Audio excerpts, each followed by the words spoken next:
Hello friends, this is Growl. In this video, I want to cover the most recent update to the Shadowlands beta, bringing in a fair amount of class changes, covenant changes, and dungeon tuning. Blizzard is doing their best to try and get the game in a ready state for release, however, it seems like they're just breaking the game in another way each time. First is the Covenant passive ability changes. These are passives that you can select in the Soulbind tree as any class. They've made quite a bit of changes to these in the recent patch. I'm not going to go over all of them, but it's somewhat strange that they're balancing these. These are pretty dangerous to mess with, considering they affect any class playing the Covenant. The one standout change was Naya's Poison, a passive that deals damage when you interrupt. They increased the damage by something like 1,000%, and anyone on our team who was Night Fae was just fighting over interrupting anything in order to proc the poison. Although I don't think something like this would make it into live, it is actually possible considering it doesn't really have a large impact on raid. Overly powerful Covenant passives would lead to people having to pick a certain Covenant for DPS gains in Mythic Plus, even if the abilities or field doesn't fit them well. Let's look at class changes now. Druid had many big changes, impacting all of their specs. The damage from balanced druids was moved around a bit, reducing the haste of celestial alignment and also eclipse damage. In return, they got a buff to their Moonfire and Sunfire, as well as Lunar Eclipse increasing crit chance instead of area of effect damage.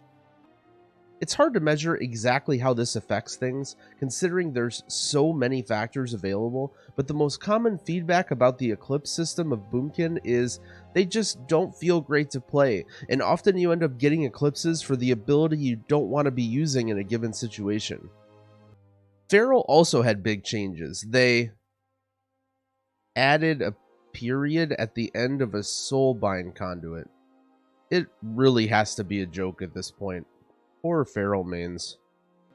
Guardian got some pretty big changes, and if things stay the way they are, we might see a big return for the bear.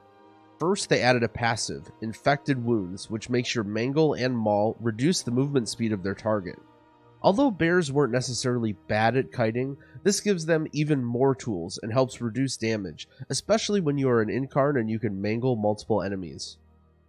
The Ursoc's Lingering Spirit legendary was renamed, and also a new bonus was added.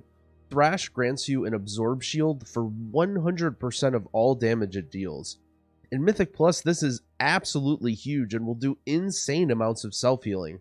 I haven't got much time to test it, but in my limited playtime, I already got to see the insane self-sustaining power of the new bear.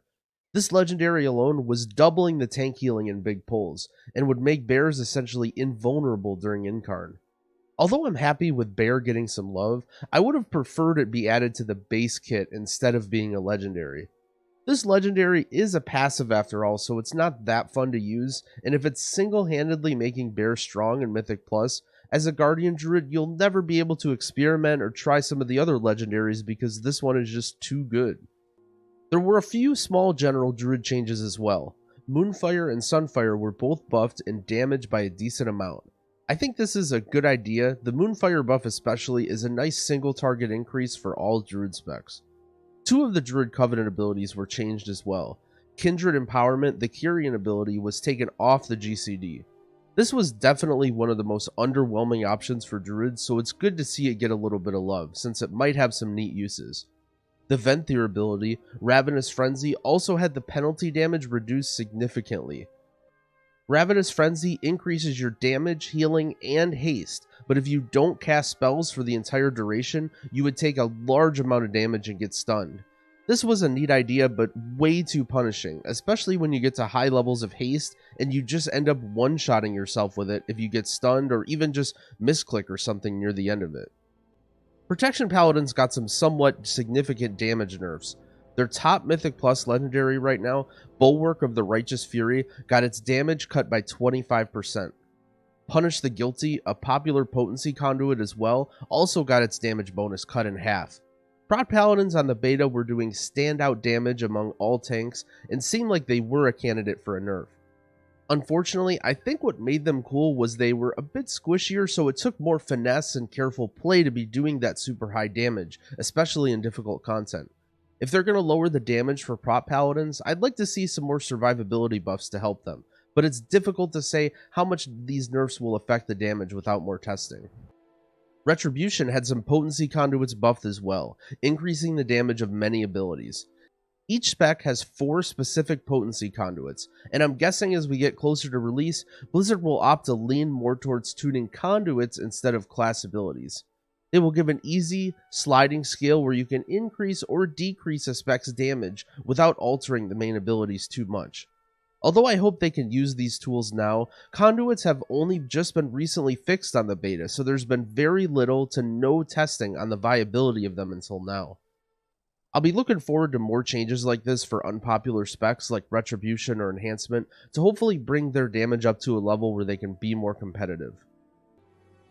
Discipline Priests got a bit of their recent nerf reverted, with the damage reduction on Shadow Word Pain being removed. This damage over time spell is a critical part of the Disc Priest damage and healing rotation, so seeing that massive 45% nerf really got people scared.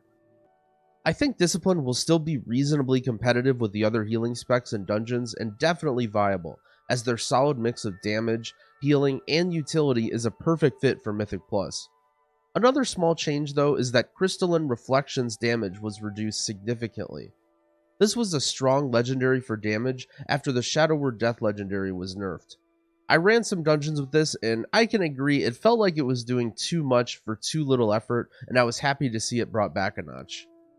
Mana cost for Shaman offensive abilities got reduced pretty much across the board, with the most important one being Primordial Wave. This ability is the Necrolord Covenant ability, and was already looking like a solid choice for Restoration Shaman, and with the mana decreases means Necrolord could be the go-to choice for Mythic Plus and Raid.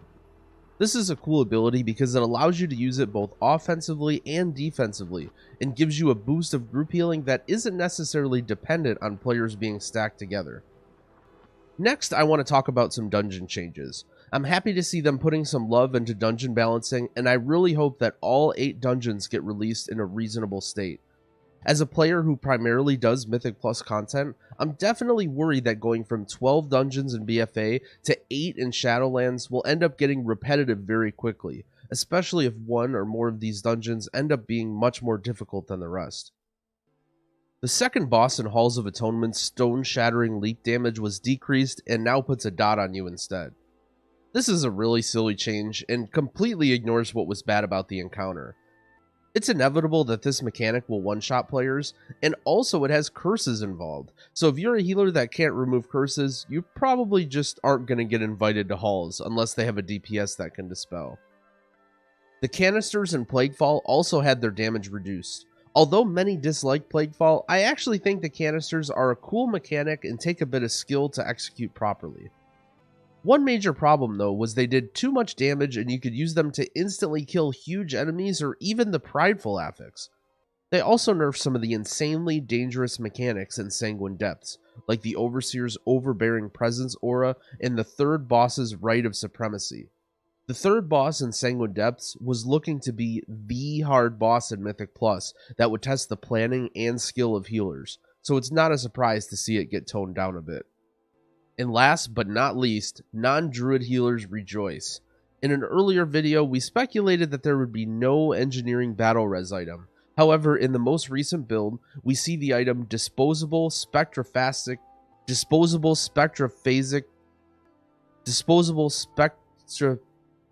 It's a reanimator. This mirrors the engineering battle res of BFA, and allows you to resurrect a dead ally in combat with a short-ranged but long cast. Since battle reses are so important in Mythic Plus, many complain that the removal of it would lead to a lack of class diversity. Although you might think it's bad news for some of the battle resing classes like Resto Druid, I think even they can breathe a sigh of relief, knowing that they can die sometimes and get combat resed as well. That covers most of the important changes to the beta in this most recent update. Thanks for watching. If you enjoyed the video and want to stay tuned for more beta updates as well as World of Warcraft guides and walkthroughs when the game is released, be sure to like the video and subscribe to my channel. Happy keying!